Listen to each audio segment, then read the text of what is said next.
என்ன ஞாபகம் இருக்கா ஐயா? 15 வருஷத்துக்கு முன்னால காசில உங்ககிட்ட ஆசீர்வாதம் ஐயா. அதுக்கப்புறம் நான் ரொம்ப பெரிய ஆளாயிட்டேன். நீங்க இங்க இருக்கீன்னு கேள்விப்பட்டேன். அதான் உங்களை பார்த்துட்டு போலான்னு வந்தேன். ஐயா, அடியனுடைய காணிக்கை. என்ன இது?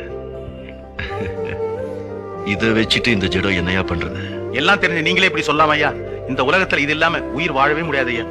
இப்போ உனக்கு என்ன வேணும்? உங்க ஆசீர்வாதத்துல எல்லா வசதியும் இருக்கு ஐயா. ஆனா வாழ்க்கையில எனக்கு நிம்மதி மட்டும் இல்லையா.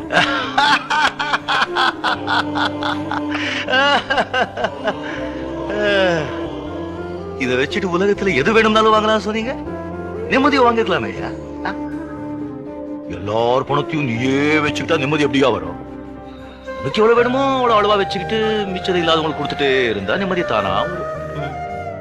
பணத்தை சேர்த்துட்டே இருப்பால நிம்மதியே இருக்காது. புண்ணியத்தை சேர்த்துட்டே இருப்பால அவனுக்கு தான் நிம்மதி.